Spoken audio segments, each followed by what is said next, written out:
Merci d'être présent à cette conférence. J'excuse Monsieur le maire qui est absent. De ma part, je suis très heureuse d'accueillir Monsieur Schiappa de la Libre Pensée, qui nous font le grand plaisir d'être avec nous pour la commémoration de ce centenaire de la fontaine de la République, qui est pour nous un symbole, et pour vous aussi, pour nous tous, un symbole très important de la République. Je vous souhaite une bonne écoute. Je pense que nous apprendrons tous de très bons conseils de la part de la Libre Pensée. Merci.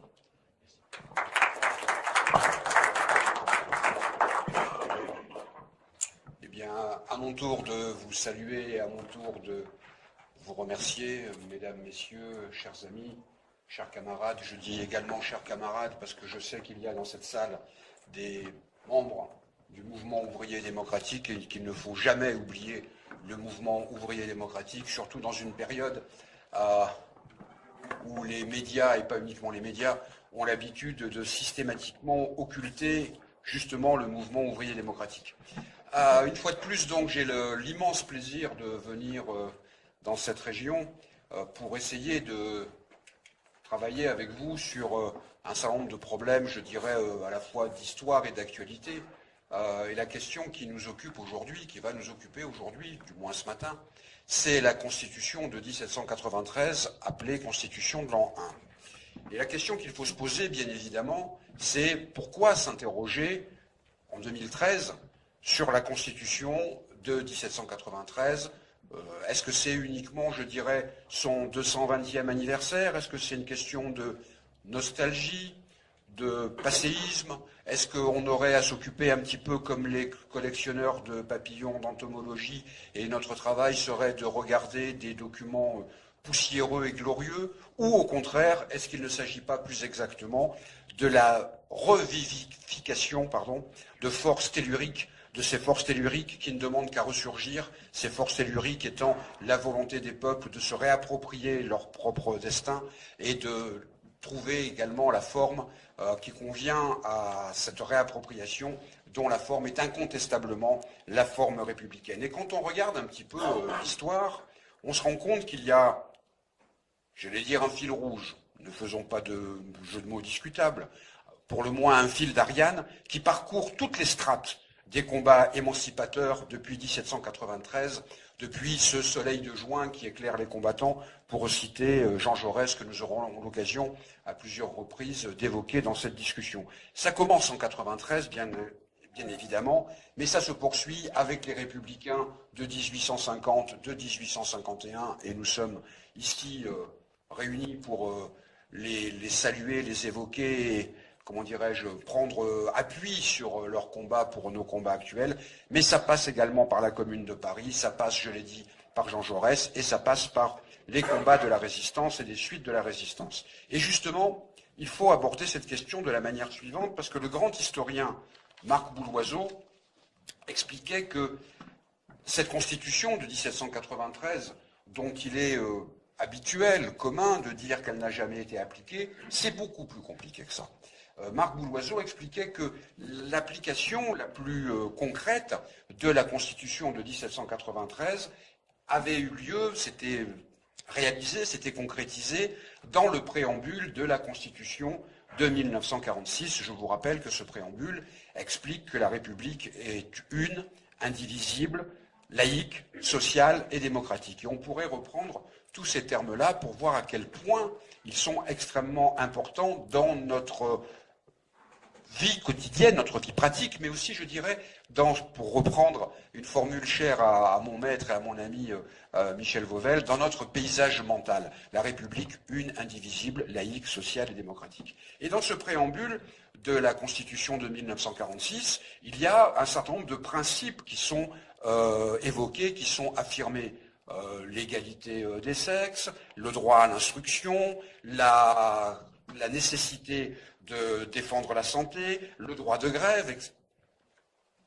Pour ceux qui s'intéressent à ces questions-là, ça aura une particularité, on va dire mardi prochain, le droit de grève,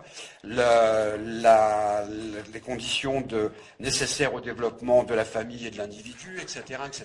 Ces principes ont été évoqués en 1946, ils ont été inscrits dans le préambule de la Constitution. Que les gouvernements ultérieurs de la 4e République aient traité, plus exactement maltraité ces principes, c'est une toute autre discussion.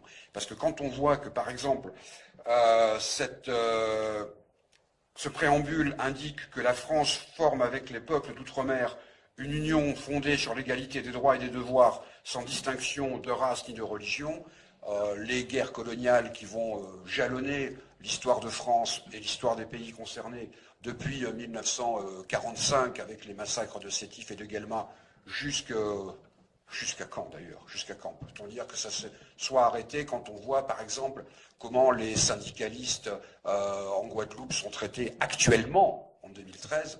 Donc que ces principes aient été maltraités, c'est une toute autre discussion.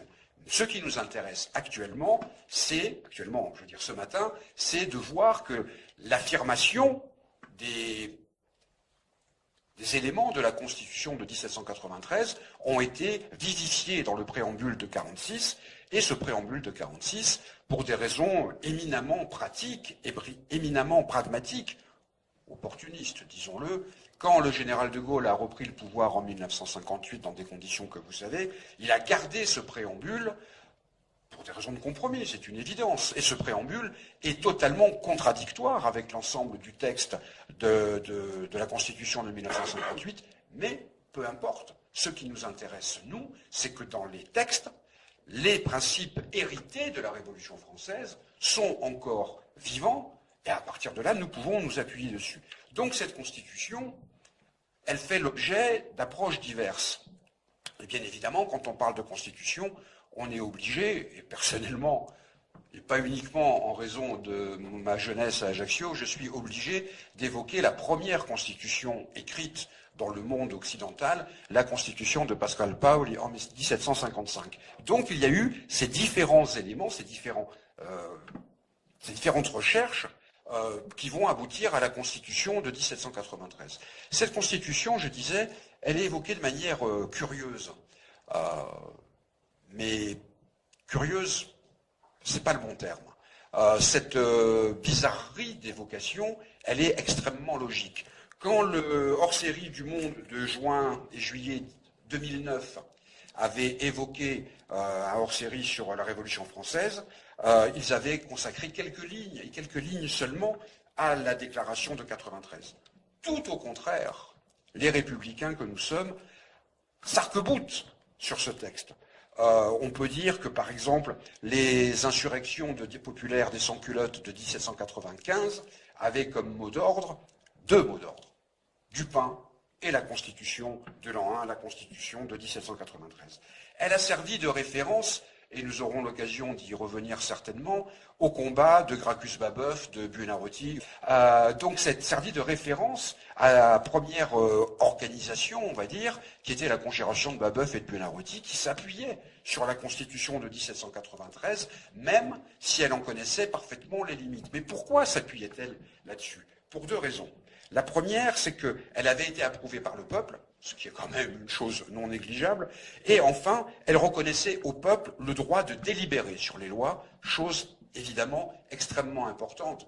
Si j'étais taquin, mais je ne suis pas taquin, on pourrait se référer à ce qui s'est passé en 2005, où le peuple avait voté à une question bien précise sur un référendum bien précis, et à peine le peuple s'était-il prononcé de manière parfaitement claire sur le refus du TCE, du traité constitutionnel européen, que le soir même, la minute même où le peuple avait voté, eh bien, ceux qui parlaient au nom du peuple avaient décidé de s'asseoir sur les décisions du peuple. La tradition républicaine, elle est l'exact inverse. Et ce n'est pas un hasard si, par exemple, en 1850, une société politique, qui s'était appelée la Société républicaine, qui avait été animée par ce grand républicain qui était Charles de l'Écluse, s'était constituée avec 88 comités dans toute la France, notamment avec comme revendication la déclaration des droits de l'homme de 1793 et ce texte qui revient systématiquement, y compris avec la Commune de Paris, comme je l'ai dit, etc.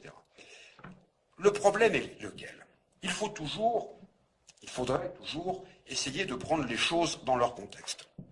1793, la Révolution a 4 ans, et la Révolution est, une fois de plus, à la croisée des chemins. Ça va être d'ailleurs le trait essentiel de la Révolution. Comment avancer, comment garantir les choses qui avaient été entamées, qui avaient été inscrites. Ce qui avait été inscrit dès 1789, je le rappelle brièvement, la Déclaration des droits de l'homme, les hommes naissent et demeurent libres et égaux en droit. On prend, à mon avis, trop souvent cette formule comme quelque chose de banal, de convenu, de secondaire, d'annexe. C'est essentiel, parce que si on n'a pas à l'idée le fait que la société ancienne, l'ancien régime, était basé sur l'exact inverse, sur l'inégalité des droits, on ne comprend pas cette formulation simple, forte, l'égalité des droits. Les hommes naissent et demeurent libres et égaux en droit. En droit, la Révolution française ne fait que proclamer l'égalité des droits. Elle ne dit pas que l'égalité des droits ou l'égalité absolue ou l'égalité tout court est réglée. Elle proclame l'égalité des droits. Après, comment cela va se concrétiser? C'est une discussion. Le terme est très, très mauvais. C'est une évolution, parce que ce n'est pas uniquement dans les mots, c'est dans les actes, qui va aboutir à des processus terriblement contradictoires. La première constitution qui a lieu en France, en 1791, est une constitution exceptionnellement compliquée, exceptionnellement longue et totalement contradictoire avec l'égalité des droits. Comment peut-il y avoir égalité des droits et le suffrage, le droit de vote, uniquement réservé aux riches, le suffrage censitaire? Comme disait Robespierre, et nous aurons l'occasion de l'évoquer ce matin à plusieurs reprises, comme disait Robespierre, c'est remplacer l'aristocratie par l'aristocratie des riches. Et il disait l'aristocratie des riches, la plus insupportable de toutes. Comment peut-on dire dans la Constitution de 1791 que les hommes naissent et demeurent libres et égaux en droit, et que le roi, devenu roi des Français, et plus roi de France, et que le roi a un pouvoir exorbitant qui est le droit de veto? Si tout le monde a les mêmes droits, il ne peut pas y avoir, pour un homme, fût-il le roi, un droit supérieur. Donc c'est dans ces contradictions que la Révolution essaye d'avancer, qu'elle essaye de trouver un point d'achoppement, un point d'équilibre. C'est d'ailleurs pour cela que François Furet parle de 1790 comme étant l'année heureuse. Et oui, il aurait fallu, pour la Révolution, pour certains tenants de la Révolution, pour les plus modérés, pour les partisans de la monarchie constitutionnelle, s'arrêter à 1790. Mais les choses ne peuvent pas se passer comme ça. Pourquoi? Très souvent, on jette un œil sur ce qui est appelé les violences de la Révolution. Mais les violences de la Révolution ne peuvent s'expliquer que par la violence de l'Ancien Régime. Autrement, on représenterait la Révolution comme une sorte de boxeur pratiquant le shadowboxing, le type qui s'entraîne tout seul en boxant contre son ombre. Mais la Révolution, elle avait bien un adversaire. Et quel adversaire? La monarchie absolue. Et la monarchie absolue, pour la combattre, on ne pouvait que la combattre absolument. Donc, ce point d'équilibre était totalement introuvable. Vraiment introuvable. Et l'évolution a fait que la guerre étant déclarée suite aux manœuvres du roi et aux manœuvres des Girondins, il était absolument difficile pour la Révolution de combattre à la fois l'extérieur et l'intérieur. Dans une situation où, une fois de plus, Robespierre avait totalement raison, l'armée étant dirigée par des nobles, l'armée ne pouvait pas combattre pour la défense de la Révolution. Le roi expliquait dans ses correspondances secrètes que l'armée était telle qu'elle ne pouvait combattre qu'une demi-campagne. La destruction des armées françaises, l'invasion, était planifiée. Contre cela, pour reprendre une formule de Michelet, ce sont les savetiers et les tailleurs qui se sont réveillés. C'est le peuple qui a décidé de combattre pour la défense de la Révolution contre la noblesse et contre le roi. Et ceci a abouti à l'insurrection du 10 août 1792, la fin de la monarchie absolue en France. Par cette conjonction des volontaires venant de toute la France, venant à Paris renforcer les sans-culottes et éliminant le roi avant d'aller combattre aux frontières. Et ce qui est intéressant, c'est que la force des choses, pour reprendre une formule de Saint-Just, la force des choses a abouti à ce que le suffrage censitaire a complètement éclaté. Les citoyens passifs, les sans-culottes, sont allés dans les assemblées de section pour discuter, pour organiser l'insurrection avec ceux qui avaient le droit de vote. Et donc, de fait, le suffrage universel s'est mis en place. Et ce suffrage universel va aboutir à à l'élection de la Convention nationale, première assemblée élue au suffrage universel. Nous sommes donc, une fois de plus, dans ce moment curieux de la Révolution, qui essaye de trouver, vous savez, comme les fleuves qui hésitent, qui essaye de trouver son chemin et qui va le trouver. Début 1793, alors que Robespierre avait tout fait pour que le procès du roi n'ait pas lieu, le procès du roi a lieu. L'idée des Girondins était très simple. On fait un procès, il est impossible de condamner le roi, c'est beaucoup plus compliqué, et puis à partir de là, on fait traîner les choses pour trouver une solution légale ou semi-légale. Comme disait Robespierre, vous voulez donc une révolution sans révolution. Le hasard fait que les papiers prouvant la trahison du roi sont trouvés. Robespierre expliquait, mais moi je ne veux pas de procès du roi. Parce qu'il faut être logique. S'il y a un procès, et si les principes juridiques sont respectés, et il faut qu'ils soient respectés, il ne peut pas y avoir de procès d'exception. S'il est accusé, il est innocent. On ne peut être condamné qu'à la fin du procès. Mais si le roi est innocent, la révolution du 10 août 1792 aboutissant à sa chute est une insurrection, une révolution totalement illégale. C'est les insurgés qu'il aurait fallu condamner. Donc il explique que s'il y a un procès, c'est une catastrophe. La Convention passe outre les décisions, les conseils de Robespierre, et le procès a lieu, et le procès doit aboutir à ce que l'on ne peut pas ne pas aboutir. Quand le premier vote tombe, 750 voix expliquent que le roi est coupable, 0 voix contre. À partir de là, le destin du roi est scellé, parce que s'il est coupable, il ne peut y avoir qu'une seule solution, puisque la peine de mort contre Robespierre était inscrite dans les textes légaux. Toutes les manœuvres des Girondins ne servent à rien. L'accusation de dictature, l'appel au peuple, tout ce qu'on veut pour gagner du temps, pour diviser l'Assemblée.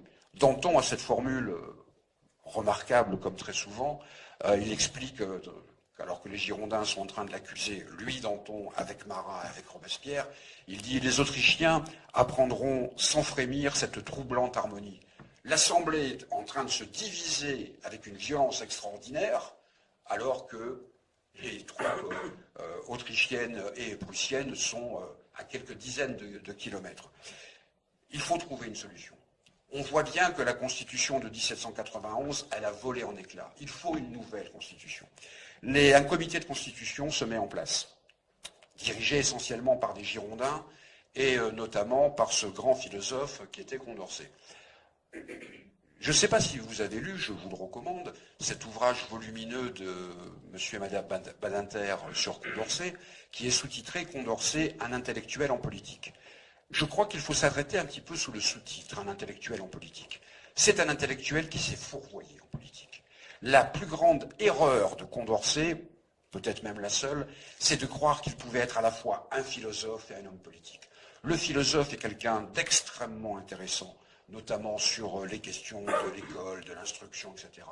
Le politique est une catastrophe. C'est quelqu'un qui est bavard, qui fait de la philosophie au moment où il faut faire de la politique. Or, je ne vais pas citer Marx, mais après tout, pourquoi pas. Comme disait Marx, les philosophes n'ont fait qu'interpréter le monde, ce qui importe, c'est de le transformer. Et au moment où il faut des acteurs politiques, le responsable du comité de constitution est, Condorcet, philosophe de tendance plutôt girondine. On ne peut pas le qualifier uniquement de girondin, mais quand même, c'est un modéré, c'est quelqu'un qui voudrait une forme de république élitiste, on va dire. Et il produit un projet de constitution qui, je cherche le chiffre exact, de 402 articles, interminables, contradictoires, et dont toute la structure est de protéger la bourgeoisie conquérante. Or, qui est en train de se battre aux frontières? Qui est en train de se battre dans Paris? Le peuple, les sans-culottes.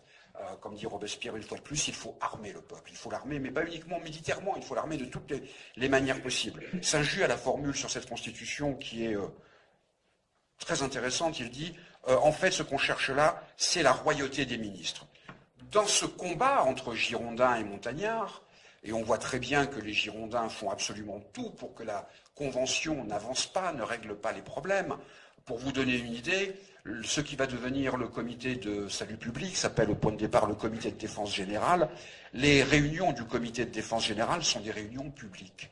Comment peut-on organiser des campagnes militaires en public? Eh bien, après tout, pourquoi pas, tous discutent, on protège des généraux dont on voit bien qu'il s'agit de généraux félons, je parle de Dumouriez, plus précisément, et les Girondins vont tout faire pour saboter la Constitution. Ce sont les premiers qui vont traîner au tribunal révolutionnaire un membre de la Convention, Jean-Paul Marat pour ne pas le citer. Mais à partir de là, ils ouvrent la boîte de Pandore. Parce que si la Convention peut traîner au tribunal révolutionnaire un de ses propres membres, pourquoi demain ce ne serait pas le tour de Girondins? C'est exactement ce qui va se passer. L'insurrection du 31 mai et du 2 juin 1793 aboutit à l'éviction de 22 députés girondins. Je dis bien l'éviction, parce que ces députés, on va leur demander simplement de rester dans leurs appartements et d'être gardés dans leurs appartements. C'est tout. Cette surveillance est tellement tranquille, tellement bon enfant, tellement simple, que l'écrasante majorité des députés girondins s'échappent de leurs appartements et vont dans les provinces pour susciter la révolte des provinces contre la Convention. À l'été 1793, 2/3 des départements du pays sont en révolte plus ou moins larvée ou occupée par les invasions en révolte contre la Convention. Comment faut-il organiser les choses à partir de là? Il faut, pour reprendre la formule de Jean Jaurès, un pouvoir vigoureux et agissant. Le conventionnel Barère utilise cette phrase « La République n'est plus qu'une grande ville assiégée ». Et il faut à la fois organiser la souveraineté du peuple et l'efficacité du combat. Cette chose, ce dilemme, cette contradiction, eh bien la Convention, par la Constitution de 1793, va pouvoir la mettre en place. Pourquoi?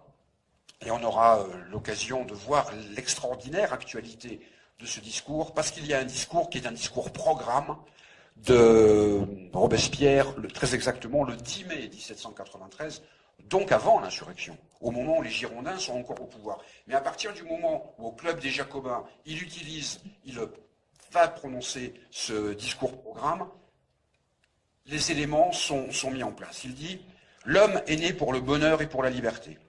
Fuyez la manie ancienne des gouvernements de vouloir trop gouverner. » Robespierre, qu'on présente comme étant le centralisateur par l'extrême, c'est l'inverse. Laissez aux individus, laissez aux familles le droit de faire ce qui ne nuit pas à autrui. Laissez aux communes le pouvoir de régler elles-mêmes leurs propres affaires en tout ce qui ne tient pas à l'administration générale de la République. L'administration communale, la liberté communale, et les élus municipaux qui sont ici peuvent en témoigner bien mieux que moi. L'administration communale, cet acquis extraordinaire de la République, prend sa source là-dessus. C'est aux communes de gérer leurs propres affaires. Il continue, « Je veux que tous les fonctionnaires publics nommés par le peuple puissent être révoqués par lui, selon les formes qui seront établies, sans autre motif que le droit imprescriptible qui lui appartient de révoquer ses mandataires. » Pouvoir révoquer ses mandataires. Il n'y a qu'un seul tribun du peuple, sinon le peuple lui-même. Jamais les maux de la société ne viennent du peuple, mais du gouvernement. Et on va voir que dans la structure de Robespierre, et donc dans la structure de la Convention et le texte de la Constitution de 1793, c'est le peuple qui est au point de départ. Le gouvernement, les gouvernements n'étant, je dirais, que des exécutants, des mandataires, pour reprendre la formule suivante. Bien évidemment, il ne faut pas faire de la Constitution de 1793 quelque chose de définitif, d'absolu, la panacée suprême, je ne sais trop quoi. Il y a des choses discutables. Par exemple, et Buonarroti le reprendra quand avec Babeuf il dirigera la conjuration des égaux, il parle des idées désespérantes sur la propriété. La propriété est considérée encore comme un droit imprescriptible, malgré les réserves de Robespierre. Robespierre disait, toujours au printemps 1793, que par exemple, pour un colon négrier, pour un esclavagiste, ce qu'il appelle la propriété, c'est ce long cercueil de bois, c'est la formule de Robespierre, qui va lui permettre d'entasser des hommes arrachés en Afrique pour les amener dans les Amériques. Donc il y a encore la propriété qui est maintenue dans la Constitution de 1793, très exactement dans la Déclaration des droits de l'homme, comme étant un droit naturel imprescriptible. Mais attention, à partir du moment où c'est inscrit, les choses sont terriblement, comment dirais-je, politiques. Si la propriété est définie par la loi, une autre loi peut définir ces choses-là. La Constitution de 1793, je dirais, ne fait que donner le... Enfin, ne fait que. C'est le point de départ, mais il faut toujours un point de départ. Permet d'avoir le cadre politique qui va permettre de régler l'ensemble des problèmes. Il revient, cette déclaration revient sur le libre exercice des cultes. C'est extrêmement important, puisque juste... Même en 1789, la Déclaration des droits de 1789 ne parlait pas de libre exercice des cultes. Elle disait « Nul ne peut être inquiété pour ses opinions, même religieuses ». Le libre exercice des cultes montre bien que le divorce entre l'Église catholique et la France en Révolution est totalement comment dirais-je, assumé, totalement établi. L'article 22 revient sur l'instruction qui est le besoin de tous. La société doit favoriser de tout son pouvoir les progrès de la raison publique et mettre l'instruction à la portée de tous les citoyens. Mettre l'instruction à la portée de tous les citoyens. Figurez-vous que je suis enseignant au collège, c'est comme ça. Cette année, dans les classes de 6e de mon petit collège de Créteil, les classes de 6e sont à 31 élèves. Comment peut-on assurer l'instruction à la portée de tous les citoyens quand mes collègues, je n'ai pas de classe de 6e, quand mes collègues doivent faire cours à 31 élèves? C'est absolument impossible. Par exemple, pour les postes de technologie ou d'autres matières, il y a 15 postes. Qu'est-ce qu'on fait du 31e élève? L'instruction à la portée de tous, c'est une formule de 1793, mais je crois que c'est une formule totalement historique, totalement définitive. La Constitution, elle est donc votée par le peuple, par tous les départements. Ça va être extrêmement long. Certains départements, comme les Bouches-du-Rhône, les Pyrénées-Orientales, la Vendée, ne vont pouvoir voter sur cette Constitution qu'en décembre. Mais peu importe, la Constitution est votée par le peuple, et le 10 août, pour l'anniversaire de l'insurrection, il peut y avoir une nouvelle Constitution qui est promulguée, avec des délégués de tous les départements. Ça aussi, c'est une tradition de la République. Depuis la fête de la Fédération, on envoie régulièrement des délégués de tous les départements pour, comment dirais-je, concrétiser symboliquement, mais tout est symbole, concrétiser symboliquement l'unité de la nation. On ne va pas revenir sur tous les articles, ce serait fastidieux, même s'il n'y en a que 122, à la différence de la Constitution de Condorcet qui en avait plus de 400, mais arrêtons-nous sur l'article 1er de la Déclaration des droits de l'homme de 93. Le but de la société est le bonheur commun. C'est une formule d'ailleurs que Babeuf va reprendre en jouant un petit peu sur les mots, puisque pour lui, le bonheur commun, ça veut dire l'abrogation de la propriété privée, ça veut dire la mise en commun de toutes les propriétés, ce qu'on va appeler par la suite le communisme. Le but de la société est le bonheur commun. Cette phrase, qui peut nous sembler banale pour nous en 2013, elle est révolutionnaire dans tous les sens du terme. Parce que si le but de la société, c'est le bonheur commun, le bonheur, on ne va pas l'attendre dans l'au-delà. Le bonheur n'est pas quelque chose d'hypothétique promis par une religion ou par un culte quel qu'il soit. Le bonheur, je dirais, c'est l'affaire de maintenant, c'est l'affaire de l'organisation de la société. Ce n'est pas l'au-delà. Et quand on parle d'au-delà, je pense toujours à cette phrase de Francis Blanche que j'aime vraiment beaucoup, quand il dit à l'au-delà, je préfère le vin d'ici à l'au-delà. Donc, c'est une rupture avec les traditions cléricales ou les traditions religieuses qui fait que l'homme serait sur terre pour souffrir. Non, Il n'est pas sur terre pour souffrir, puisque c'est la société qui doit organiser le bonheur commun. L'article 25 de cette déclaration précise « La souveraineté réside dans le peuple, elle est une, indivisible, imprescriptible et inaliénable ». Une, ça veut dire que cette volonté ne peut pas se diviser. Indivisible, ça revient un peu à la même chose. Imprescriptible, on ne peut pas supprimer la souveraineté du peuple. Là, tout le monde pense à ce qui s'est passé en 2005 et au référendum. Elle est inaliénable. On ne peut pas, comment dirais-je, la transformer, on ne peut pas la modifier. Inaliénable, elle appartient au peuple. Le peuple ne peut que donner mandat à ses, comment dirais-je, à ses représentants. Les représentants n'ont aucun pouvoir par eux-mêmes. Le jour où le mandat s'arrête, toute possibilité d'action s'arrête. Toute possibilité de représentation s'arrête. C'est le peuple qui est à la base de tous les pouvoirs. L'article 32 reconnaît le droit de pétition, et c'est très curieux. Enfin, c'est très curieux. Je devrais arrêter d'utiliser le mot curieux, d'ailleurs. Cet article 32 précise il y a le droit de présenter des pétitions aux dépositaires de l'autorité publique qui ne peut en aucun cas être interdit, suspendu ni limité. Je vais vous faire une confidence.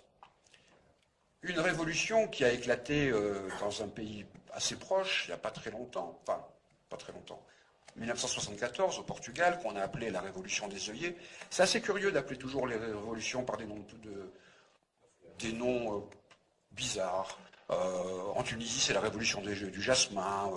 Au Portugal, la révolution des œillets. C'est comme si le mot révolution faisait peur. Il faut à tout prix l'atténuer en le couvrant de fleurs ou de végétaux différents. Donc cette révolution de 1974 au Portugal, quand ils ont été amenés à rédiger une nouvelle constitution, les rédacteurs ont regardé les textes constitutionnels qui existaient. Et pour une part non négligeable, ils se sont inspirés de la constitution de 1793. Par exemple, dans la constitution portugaise, il y a une obligation pour le Parlement de lire toutes les pétitions qui lui sont présentées. Ce qui explique d'ailleurs, dans les très grandes difficultés que, comment dirais-je, un certain nombre de pays, de peuples plus que de pays rencontrent, le Portugal, la Grèce et bien d'autres, la place du Parlement par rapport au pouvoir politique, par rapport à la situation politique au Portugal est aussi importante que ça, parce que le Parlement, les représentants du peuple, sont encore considérés, quelle que soit leur opinion politique, c'est une autre discussion ça, comme étant les mandataires du peuple, et ils sont obligés de lire toutes les pétitions, y compris, comment dirais-je, y compris venant de l'étranger. C'est une garantie démocratique. Le Parlement est à l'écoute du peuple. Quand on lit les procès-verbaux de la Convention, c'est toujours intéressant. Ça commence toujours par la lecture des pétitions, alors parfois même de poèmes qui sont venus, qui sont récités en hommage à la Convention. Certains sont de grande qualité, comment dirais-je, certains sont de grande qualité. D'autres, je me mets à la place des conventionnels qui ont dû entendre un certain nombre de platitudes rimées, mais enfin c'est comme ça, ça fait partie des obligations démocratiques. De la même manière, les articles 39 et 40 précisent que le corps législatif est indivisible et permanent. Sa session est d'un an. L'Assemblée se réunit une année complète. Ce n'est pas comme nous voyons la session d'automne, la session de printemps, et qui dirige quand le Parlement n'est pas comment dirais-je, n'est pas réuni, ça peut être n'importe quoi. Là, c'est la base, c'est la Convention. C'est la Convention qui, par la Constitution, cette Constitution, va réunir le pouvoir législatif, le pouvoir exécutif et même, d'un certain point de vue, le pouvoir judiciaire. Il rappelle l'article 4, très intéressant l'article 4, sur la citoyenneté. Tout homme né et domicilié en France, âgé de 21 ans accomplis, tout étranger âgé de 21 ans accomplis qui, domicilié en France depuis une année, y vit de son travail, ou acquiert une propriété, ou épouse une Française, ou adopte un enfant, ou nourrit un vieillard, tout étranger, enfin, qui sera jugé par le corps législatif avoir bien mérité de l'humanité, est admis à l'exercice des droits de citoyen français. La conception de citoyen français, c'est formidable, c'est même émouvant, parce que Le citoyen français est obligatoirement quelqu'un qui est généreux. Donc quelqu'un qui nourrit un vieillard est obligatoirement, ou qui adopte un enfant, est obligatoirement citoyen français. Je ne vais pas être cruel, mais il y a un certain nombre de discours xénophobes, honteux, contradictoires avec la tradition de la République française, qui sont tenus malheureusement d'un peu partout dans ce pays, et y compris à des postes de responsabilité. Bien évidemment, nous sommes obligés de citer l'article 35, qui est connu à juste titre, qui termine la Déclaration des droits. Quand le gouvernement viole les droits du peuple, l'insurrection est pour le peuple et pour chaque portion du peuple le plus sacré des droits et le plus indispensable des devoirs. C'est une formule sur laquelle il faut s'arrêter, parce que c'est quand même extraordinaire. Voilà un gouvernement qui prévoit sa propre subversion. C'est-à-dire que ce gouvernement qui est au pouvoir par une insurrection, écrit lui-même, cette convention écrit elle-même que l'insurrection peut être considérée comme quelque chose, comme un droit et comme un devoir. Mais attention, c'est à la fois politiquement quelque chose d'extrêmement avancé, mais c'est aussi, et c'est surtout, la justification de l'insurrection du 10 août 1792. La Convention n'oublie jamais qu'elle est venue au pouvoir par une insurrection. À partir de là, est-ce que tout est réglé avec ce texte? Bien évidemment non, mais le cadre est donné. C'est le point de départ qui permet de régler un certain nombre de problèmes, de régler tous les problèmes. Est-ce qu'on peut dire que cette Constitution, comme vous le savez, elle n'a jamais été appliquée? Elle a été mise le 5 septembre 1793 dans une arche de bois qui était une arche sacrée, à juste titre, mais pour des raisons de guerre civile, de guerre étrangère, elle ne pouvait pas être appliquée. La question qui se pose, qui est une question, je dirais, un peu curieuse pour les historiens, est-ce qu'elle était applicable? Elle n'a pas été appliquée. La question de savoir si elle était applicable est une question sans réponse. Ceci étant, écoutons quand même l'appréciation de Jaurès. Elle était pleinement, et on cherche en vain ce qui, dans ses principes ou dans son mécanisme, pouvait faire échec à son application. Elle avait pour soutien toute la vie révolutionnaire, toute la vie nationale, dans ces 4 années qui avaient fait œuvre de siècle, absolument. Il suffit de lire 93 de Victor Hugo pour voir à quel point c'était important. La souveraineté nationale était déjà un principe et un fait. Le suffrage universel avait fonctionné pour l'élection de la Convention. Et à partir de là, il explique en quoi cette Constitution répondait bien aux conditions vitales de la Révolution, à la réalité politique et sociale de la France nouvelle. Tout ce qui s'éloigne d'elle dans les constitutions plus modernes est une concession à l'esprit de défense conservatrice et de privilège ou un reste des habitudes monarchiques. Elle est le type de la démocratie française. En s'y ralliant, Robespierre réservait tout l'avenir, toutes les possibilités du développement social. C'est exactement cela. Cette constitution permettait les possibilités du développement social. Parce que bien évidemment, par exemple, dans la constitution de 1793, rien n'est dit de l'abolition de l'esclavage. Mais cette constitution, cette logique, cette matrice permet qu'en 1794, sous l'impulsion de Robespierre une fois de plus, c'est la Convention qui va abolir l'esclavage, dont il ne faut jamais oublier que cette abolition est la première abolition de l'esclavage dans l'histoire du monde.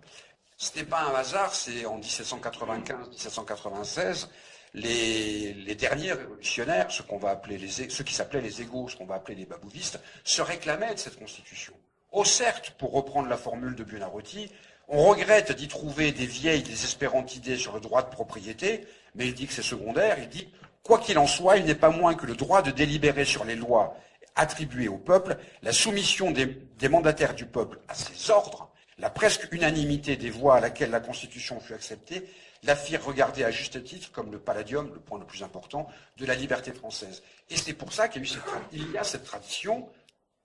Quand Buonarroti écrit ça, c'est formidable de savoir que quand Jean Jaurès rédige l'histoire socialiste de la Révolution française, il a sous les yeux le texte de Buonarroti qui retrace l'histoire de la Révolution française et de la conjuration pour l'égalité dite de Babeuf.